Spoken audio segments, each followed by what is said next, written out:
You have heard me say this many times, Alan. It seems like Groundhog Day.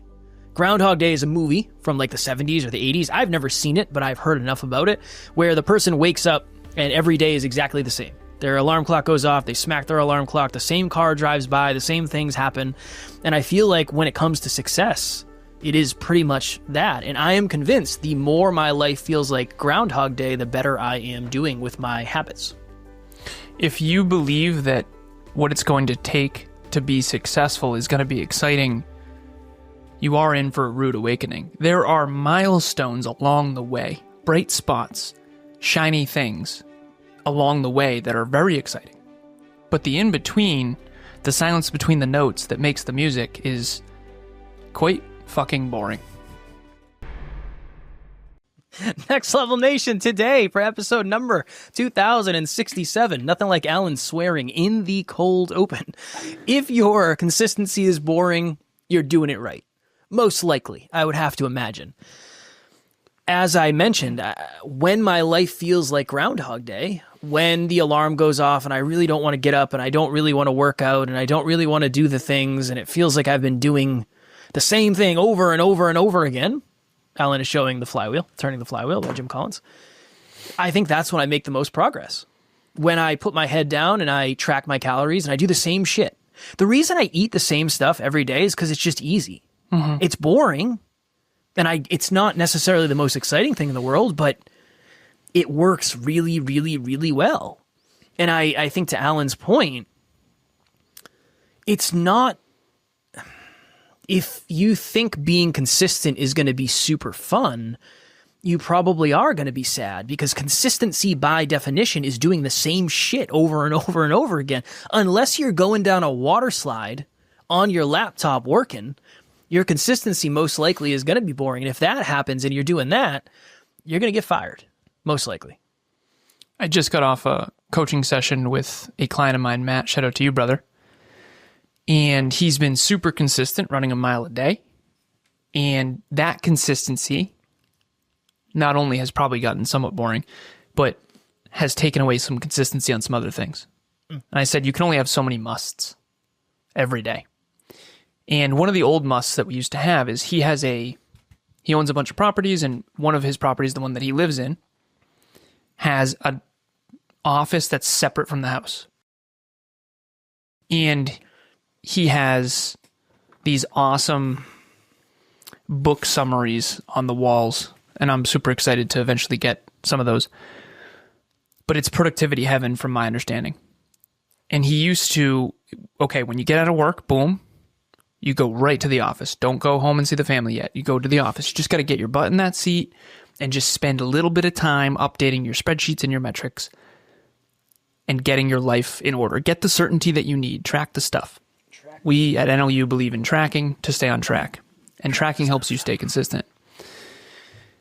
And ever since he's been, I don't know what his streak is, but I think he's 25 days in a row or something like that of running a mile a day. I could be making that up. 2 weeks to 3 weeks, maybe 4 weeks. I'm not 100% sure. I'd have to look. But it's going. And he kind of fell off on the get your butt into the office once a day. I try really hard to get my ass in this office once a day. Because when I don't, things start to slowly drift. Achievers, people that are oriented towards success, we don't fall off our goals completely. We just drift. And then all of a sudden, oh shit. I remember when I used to foam roll every day. Oh shit. I remember when I used to track my spending every day. Oh shit. That's what happens. We just drift. And it's so easy to drift. It is. Because consistency is boring. But I also think if you want to feel really good at the beach, if you want to feel really good at the bank, if you want to feel really good in your relationship, you're going to have to be consistent at certain things. Consistency is necessary. It is probably the hardest thing. If you took away Kevin and I's consistency, 2067 episodes as of today, if you take away that consistency, you'd also take away 90% of our success.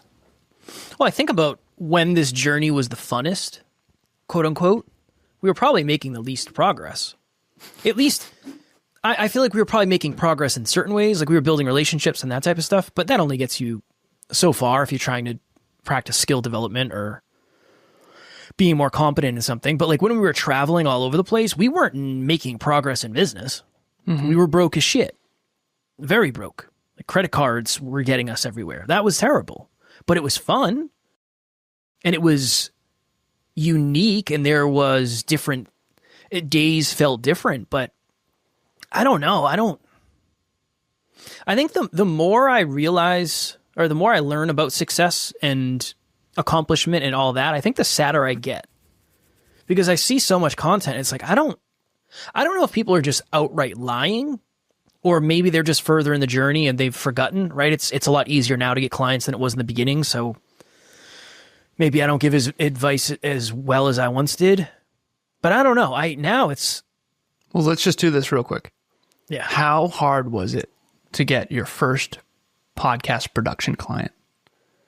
Honestly, 0 to 10. All things considered, it wasn't that hard because it was a referral. You went to his house like 6 times, man. Yeah, but it wasn't like I How had much to- effort? 0 to 10. It was a lot of it. I mean, this was level 9 effort. Okay, what is it now? 3, If that's a 9, what is it now? 3, 4. Okay. It's different. But that is, to your point, that is a bright spot in an otherwise really boring day. When somebody reaches out to me, I'll never forget, Alan and I were on stage giving a speech, and I think I had a $5,000 check from giving the speech in my backpack. Yeah. Hang on to this. I had somebody email me saying, "Hey, you came on my podcast a long time ago. I need you guys to work. I need to work with you guys." It was like, this is the dream. I'm getting paid to speak and people are reaching out that want to do podcast stuff. That's awesome. See how awesome that story sounds? It sounds so awesome. But that story, that might be the best story that whole year. Probably was. Well, that was also, oh no, that speech and training went well. We didn't bomb that one. I was going to say that was also the speech that we bombed. So No, that 3 was hours later, it was terrible. But They only do that every other year. I hope we get invited next year. That'd be great. that would be great. They do it every other year, so we did it in That- 2024, so hopefully 2026. No, we did in 2020. Was it 2024? I don't know anymore, to be honest. It must have been. Maybe early 2024? I don't know. That was a powerful one. We went deep. That was awesome. good. I liked the 3 hours with the breaks in between. We had like an introduction with everybody, then we had go deeper, then go deeper. I like that format. Yeah, it was I really like cool. the 3 hours a day thing. Just like Next Level Live, I really enjoy that. That's such an important thing. Oh yeah, you guys got paid to speak and all this. Yes, that's because we did the same shit every day for however many years, and then eventually, and it's because Alan went to that college and was part of that fraternity. That's where that came from. 100%. We had the skills, hopefully, to be able to add value based on this, but I don't know. Yeah. Between you and I remember thinking, and this tends to be my process, I'll bring everyone behind the scenes. I don't know if I should do this. I don't know if this is good for business, but whatever. I think the speech is going to go well, and then it usually is worse than I thought. And then usually I review it and go, wow, that was actually stronger than I thought. And that's my process. You tend to be the opposite. I think you think it'll go poorly, then it goes better than you thought. Then you watch it back and go, I could have done better. I think that's probably your process. Is that fair? Well, I don't know. I think when I watch it back, I feel like I'm very cognitive. I'm very aware of what's happening in real time. So I don't know if when I watch it back, it's that much different. That means you're most likely realistic. There's pessimistic, there's realistic, and there's optimistic. I've been saying that for years. You used to say I was pessimistic. I said, brother, I don't think I am. I think I'm realistic. Long term, you are. I think I'm a realist. Well, you can only be as optimistic as your time perspective and mindset And belief. and belief. So I'd rather, that's fair, probably. So I went to the event the next day. They had an award ceremony the next day. And again, if anyone out there was there and is watching this, I'm going to say this and brace yourself. We were world class compared to the people. I went to the event afterwards and I could not believe how much worse of speakers they were.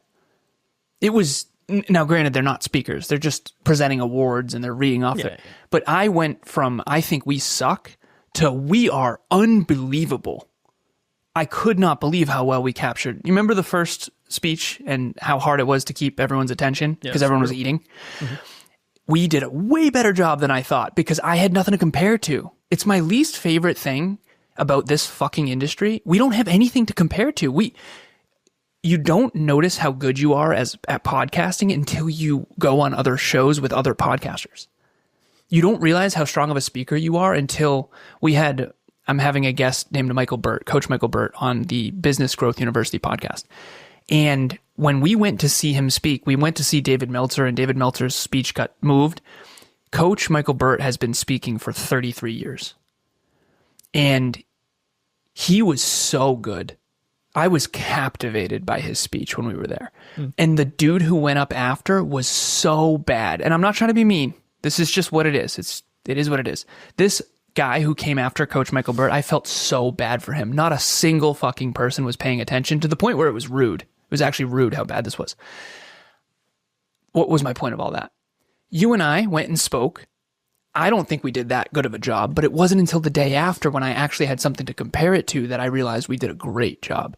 But the only reason we did a great job, to the point of this episode, is because we've been consistently speaking for so long. I went back to episode 888. I'm sorry, 888. Yeah, don't go back to 188. Jesus. Yeah, it was a clip. I am night and day different. Night and day different. I don't know how long ago that was, so I could literally crunch the numbers. So we're at what, 2067? 2066, so that would be what, like 1980? So that would be, I'm going to say 2.75. Shit. 3.23 years ago. So a little more than 3 years ago. So a little more than 3 years ago, and it's not even close. It's night and day how much I've grown. But during the day-to-day, it was boring and struggle bus, and there was no, oh my goodness, I've made it moment. It's just this is one of the hardest things in the world to explain, because if Kevin and I were to talk to us 3 years ago, the growth would be blatantly obvious. It wouldn't even be close. But we don't feel that different than I felt back then. I don't feel that much more successful. We are also significantly more successful than we were back then, but I don't feel that much more successful. And I think that feelings and objective truth are not necessarily correlated. Last piece, I'll kick it to you. I was watching a TED Talk last night. Sundays are my big learning days because we're doing house projects. We did gravel, all kinds of stuff. The TED Talk was, have you ever seen I don't know if it's called a magic hand or something. Essentially, there's a fake hand. Yeah. And the hammer. Okay. Yeah, exactly. Yeah. I know shit too. I know shit too, you know what I mean? I'm used to you not understanding a single fucking reference I make. That's because you throw like, hey, have you seen Moana? No, I haven't seen Moana. Everybody's seen Moana, man. You think I'm seeing a cartoon with The Rock being one of the voices? You got me so messed up. I know. Moana is a great I'm not saying movie. it's not. I'm not saying it's not. I want to watch Moana's violence. Alan said John Wick wasn't that good. It's like, dude, Facts. what do you mean? Not great. Not a fan. Not a fan. No. But that's okay. You and I can fight later. I'm kidding. We're doing a relationship talks event on the fight languages. I think you and I need to go through them. Oh, okay. I'm kidding. I'm genuinely kidding. I was on a walk with Amelia preparing for the event because it's on Thursday and it was Sunday last night. And we're going through them, and I was like, I don't want to do this anymore. Because I have at least 3 of them on the list. Well, you'll have plenty of stories to work through. Yeah, for exactly. Sure. Yeah. So pumped to talk about my fight languages. But by the way, the link will be in the show notes for anyone who does want to register. It's important. It's like a love language, but different. You have a certain way in which you react to uncertainty. So do I. This will be unbelievably helpful for anyone who wants to come. The link will be in the show notes. So that will be tomorrow if you're listening to this on Wednesday. Tomorrow. Yeah. Nice job. Thursday. Yeah, it's correct. Thursday when night. We record ahead. It's the time's all jeffed, you know? Thursday night, 5 p.m. Eastern Standard Time. Nice. We would love to see you there. It's free. We hope to see you there. Bring your partner. Bring your partner. Next Level Nation, what is happening? If you've thought to yourself, I want to try coaching, but you don't really know where to start, group coaching would be a wonderful place for you. That's really why we created it in the first place. We start a new round every 90 days. So if you're hearing this go to the website, nextleveluniverse.com, and we have the landing page where you can actually hold your spot right now. Even if there's a group going on right now, you can still lock your spot for the next one. The biggest thing that we've seen is as we get closer and closer to the date, unfortunately, some people end up missing. The group fills up and they can't do it, and then they end up regretting that. So please head over to the website. The link will be in the show notes, and we would love to see you there. What the hell was I talking about before that? You were talking about... Ooh, man. We were talking about movies. And how did Moana come up? The hand and the hammer. That's right. I was watching a TED Talk about how perception is reality. I know. Kev, I'm going to need you to lock it up. I'm going to lock it up. That was a rough one. Yeah, that was a rough tough. one. Sorry. Perception. It's okay, man. It's always the episodes where you're talking about how good of speakers we are that we fuck up everything. It's always those. It's like, if you just listen for the first time, you're like, what the hell is this guy talking about? I had one of my clients say, did you do that on purpose? No, absolutely not. But I do appreciate that you think I'm that good. Perception versus reality. There's a fake hand that the person doing the study is taking a paintbrush for both their real hand and the fake hand. And then all of a sudden a hammer comes out and it freaks the person out, even though it's fake. Mm. Okay, my point of that. Feeling like you're making progress versus actually making objective progress are two very different things. I don't feel that much more successful than I did back during episode 888. But looking back, it is night and day. And I just really hope that people know that. Good. I was thinking the other day, I remember when we got the studio, so Alan and I, it was like a dream come true. We got our own studio in this mill building. We could do whatever we wanted with it. We did the walls. We had curtains. We had a bunch of lights. It was awesome. We had a fridge. We had a coffee maker. It was amazing. We had our own freaking studio. And I remember I would get up at like 4:30. I would drive halfway down. There was a gym that was on the way. I would work out, I would shower at the gym, I'd get coffee outside the gym, and then you and I would meet at the studio and work 12 hours. And like I remember Mondays, we would get down there bright and early. Our meetup was from 5 to 6, and then we had a team meeting on the way home. So I would get home at like 6:30 or 7, and I was still on the phone, and I would sit in my car until I was done, and then I would go in. And we did that for a long ass time. Some of the best fitness progress I ever made, I used to get up I got up early and I wasn't getting enough sleep, so I could have done this better. But I would get up at 4:30 every single day. No matter what time I went to bed, I would foam roll, I'd do my journaling, I'd do my learning, I'd take my pre-workout, I'd have my pre-workout meal back when I lived with Matt, and then he would get up at 5:30 or whatever time it was, and I would be like all the way through my morning routine. It was the same shit every day. Just like, oh God, here we go again. Oh God, here we go again. But it was eventually you get to the point where you I don't want to say fall in love with the process. You really start to appreciate the process. I'm not going to say you even like it, but you appreciate it. You appreciate the fact that, well, maybe it was a little bit easier for me to get up today. Maybe I'm more excited to go do this thing, or there's less resistance, or I understand the benefits to a deeper level. I don't know if it ever really gets easier. I think it just becomes more worth it. And when you do it long enough and you start to see, to Alan's point, like everything is way better than it was 3 years ago. Yeah, way better. But I think my life is probably just as, if not more boring, honestly. It's probably more boring. Not in a bad way. Yeah. Not in a bad way, because we've set and reset goals and set and reset goals. And if the goal, if you have a specific goal, I want to make and save as much money as possible, a lot of fun shit costs money. So you're not going to be doing a lot of fun shit, most likely. I mean, you're probably way more creative than I am, but a lot of fun stuff costs money. You want to get food, you want to go to the movies, you want to go to a museum, you want to go for a drive, you want to blah, blah, blah. Everything it costs money. Everything. Yeah, it's set up that way. You can listen to this podcast for free. It's pretty fun, I guess. It's free. Not going to cost anything. Facts. That is mathematical fact. That's what I'm saying. It's free 99. Free 99, always. What is your relationship with, I've been saying that a lot lately. What's your relationship with being bored? It's a weird thing because I haven't been bored in many years. 10 years ago, I feel like I found my calling, my purpose, my passion, my mission, whatever you want to call it. And fell in love with personal development. And I mean in love, obsessed. Just getting a little better each day. Every fucking day. Just get a little better. Just a little bit. You'd think I would feel better. No. I know objectively I'm better, but it still doesn't feel that. It doesn't feel like I'm a great speaker now. Oh, I'm a great partner now. Oh, I'm in great shape now. It's never that way. It's iterative. And I have the number right over here, 0.1% improvement every day for 50 years makes you 84 million times better. That is a mathematical fact.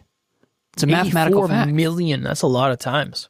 84 bajillion, actually. That's a big 84 number. million. No, that is actually a mathematical fact. Every social media, it only lets me do it once. On my Facebook and my threads, it's pinned a little video of me breaking down the math. 0.1% improvement for 1 year, for 10 years, for 20 years, for 30 years, for 40 years, and for 50 years.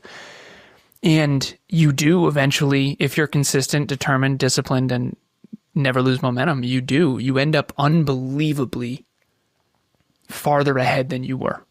It's the compound effect. Consistency compounds. But all along the way, it's almost like if you're chasing an exciting life. I lived a life in the past where I was chasing excitement. I partied in LA.